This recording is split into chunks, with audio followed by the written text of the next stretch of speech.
In 2016, an addendum to the Growing Success document was released specific to the kindergarten program. This video will connect the addendum and the kindergarten program by overviewing the role of the educator and the child in the assessment and learning process. Assessment is the process of gathering and interpreting information that accurately reflects the child's demonstration of learning in relation to the knowledge and skills outlined in the overall expectations of the kindergarten program. The primary purpose of assessment is to improve learning and help children become self-regulating, autonomous learners. Using the kindergarten program as an example, this map describes the role of the educator in the assessment and learning process and the role of the child as an active agent in their learning. As shown in this graphic, the assessment process is cyclical and iterative in nature. This means it is a reflective and repetitive process which builds upon each loop as educators support students in working towards learning goals. This overview of the assessment process highlights the connectedness of the individual elements. While it is named an assessment map, it demonstrates that assessment takes place concurrently with instruction. This map supports educators in being reflective and responsive in their practice and identify their own areas of strength and need in relation to the assessment instruction cycle. Central to this process is the child.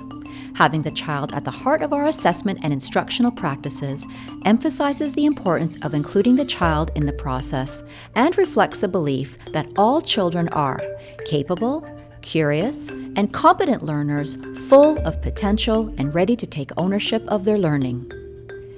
Children are shaped by their social and cultural backgrounds. Their families and communities are important partners in their learning and development. The kindergarten program document outlines the 4 frames, the overall expectations, conceptual understandings, and the specific expectations. This document, along with supporting professional resources outlining developmental continua and learning trajectories, are the foundations for the kindergarten program. The expectations and conceptual understandings in the kindergarten program document help educators develop a shared understanding of the broad learning goals to support initial, intentional planning. As the learning unfolds, the learning goals are shared in conversation with children in terms and language they will understand. Educators also notice and name the success criteria, the accomplishments that relate to the learning goals, as they emerge along the way. For example, our understanding of how students might explore and investigate counting, quantity, and number relationships is grounded in the developmental continua of early number concepts. By anticipating and articulating the intended learning, educators will be better prepared to make intentional decisions around programming. They'll also be poised to co-construct what learning looks like and sounds like with students, as together they notice and name learning as the accomplishments that occur along the way. The vision and goals of the program inform our initial decisions related to the learning environment, how the time and space will be used, and which materials, resources, and learning opportunities will be made available. The learning environment will subsequently evolve as educators gain a deeper understanding of the children in the room and include their students' voices in co-construction. Having children engage in the play-based learning environment provides opportunities for educators to observe what students say, do, and represent through conversations, observations, and representations. Educators can record this evidence of student learning in a variety of ways, such as anecdotal notes, videos or voice recordings, photos, and collecting work samples.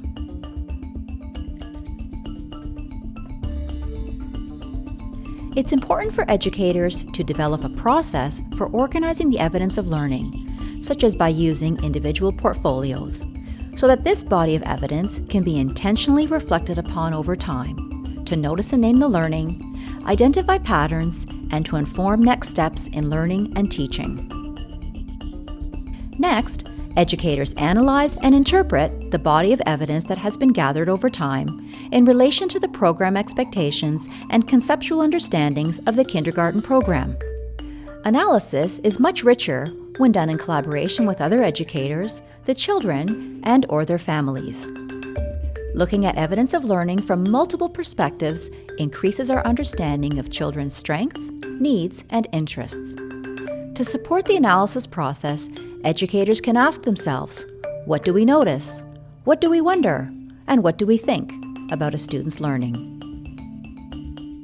One of the most important steps in this cycle is how we respond to our analysis and interpretation. We use our assessment information to notice and name the learning with and for our students, determine precise and personalized next steps in learning for the child, and next steps that educators can take to support and extend the learning, provide descriptive feedback and responsive instruction, and share possible ways in which parents and families can extend the learning at home.